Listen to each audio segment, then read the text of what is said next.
오늘 함께 묵상할 말씀은 출애굽기 11장 1절로 10절입니다. 1절 여호와께서 모세에게 이르시기를 내가 이제 한 가지 재앙을 바로와 애굽에 내린 후에야 그가 너희를 여기서 내보내리라.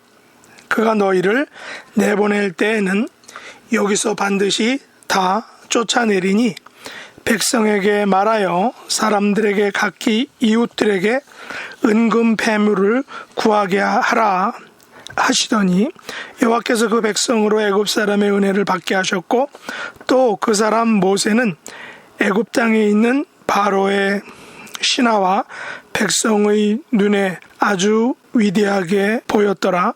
모세가 바로에게 이르되 여호와께서 이와 같이 말씀하시기를 밤중에 내가 애굽 가운데로 들어가려니 애굽 땅에 있는 모든 처음 난 것은 왕위에 앉아있는 바로의 장자로부터 맷돌 뒤에 있는 몸종의 장자와 모든 가축의 처음 난 것까지 죽으리니 애굽 온 땅에 전무후무한 큰 부르짖음이 있으리라. 그러나 이스라엘 자손에게는 사람에게나 짐승에게나 개 한 마리도 그 혀를 움직이지 아니하리니 여호와께서 애굽 사람과 이스라엘 사이를 구별하는 줄을 너희가 알리라 하셨나니 왕의 이 모든 신하가 내게 내려와 내게 절하며 이르기를 너와 너를 따르는 온 백성은 나가라 한 후에야 내가 나가리라 하고 심히 노하여 바로에게서 나오니라. 여호와께서 모세에게 이르시기를 바로가 너희의 말을 듣지 아니하리라. 그러므로 내가 애굽 땅에서 나의 기적을 더하리라 하셨고 모세와 아론이 이 모든 기적을 바로 앞에서 행하였으나 여호와께서 바로의 마음을 완악하게 하셨으므로 그가 이스라엘 자손을 그 나라에서 보내지 아니하였더라. 아멘. 오늘 말씀의 제목은 구별하는 줄을 너희가 알리라. 오늘 본문 출애굽기 11장은 애굽에 내리신 10가지 재앙 중 마지막 재앙인 처음 난 것의 죽음 재앙에 대한 경고의 말씀입니다. 여호와께서는 마지막 재앙, 장자의 죽음 재앙이 너무나 크고 엄중한 재앙이기에 다시 한번 미리 경고합니다. 여호와께서는 이 재앙을 바로와 애굽에 내려야 바로가 이스라엘을 내보낼 것이다 라고 이렇게 말씀하십니다. 그래서 이 재앙을 한 가지 재앙이라고도 표현합니다. 나머지 9가지 재앙보다 이 한 가지 재앙의 크기와 피해가 대단하다는 것을 보여줍니다. 이 재앙이 엄청난 재앙이기에 내보낼 때 반드시 다 쫓아낼 것이다 라고까지 표현합니다.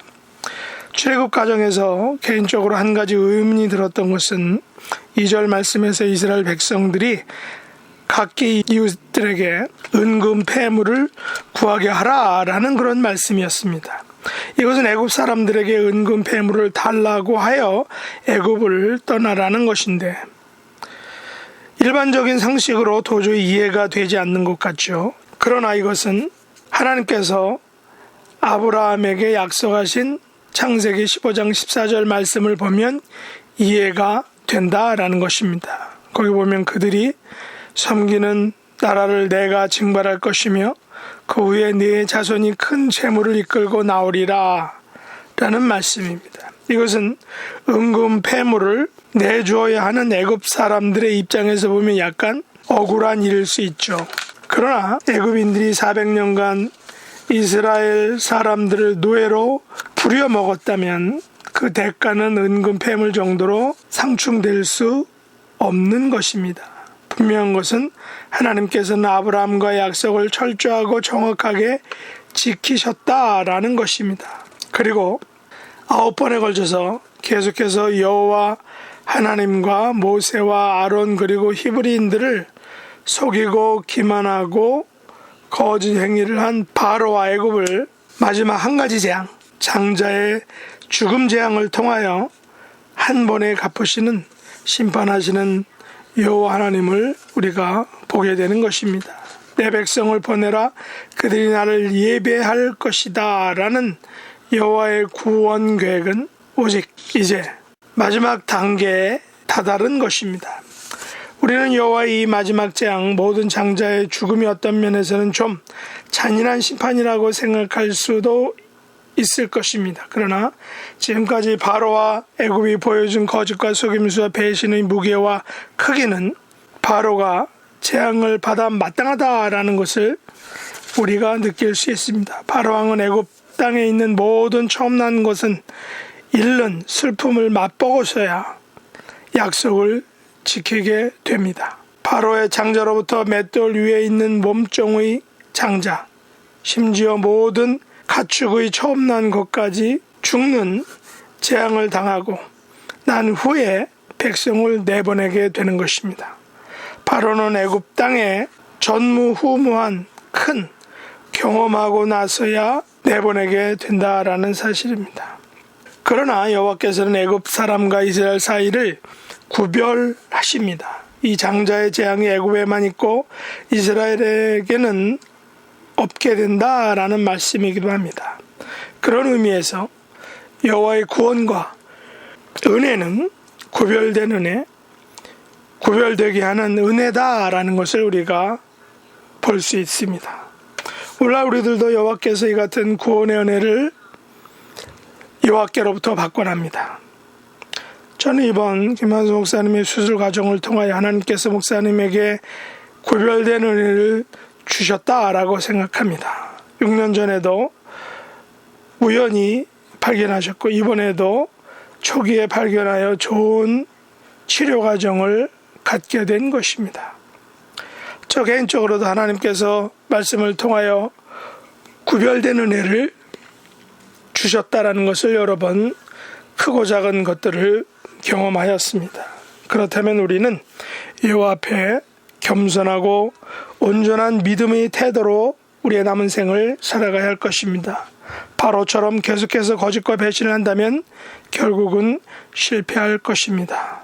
계속해서 우리들에게 구원의 은혜를 주시는 여호와 하나님께 매일 매 순간마다 믿음으로 신뢰함으로 사시는 저와 여러분 될 수 있기를 예수님의 이름으로 축복합니다. 기도하겠습니다. 하나님 아버지, 저희들에게 구별된 은혜를 베풀어 주심을 감사합니다. 약속하신 것을 지켜주신 것을 감사합니다.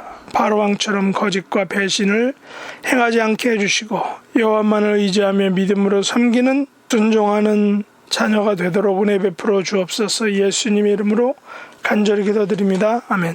하늘에 계신 우리 아버지여, 이름이 거룩히 여김을 받으시오며 나라의 임하옵시며 뜻이 하늘에서 이룬 것 같이 땅에서도 이루어지이다. 오늘날 우리에게 일용할 양식을 주옵시고 우리가 우리에게 죄 지은 자를 사하여 준 것 같이 우리 죄를 사하여 주옵시고 우리를 시험에 들게 하지 마옵시고 다만 악에서 구하옵소서. 대개 나라와 권세와 영광이 아버지께 영원히 싸움나이다. 아멘.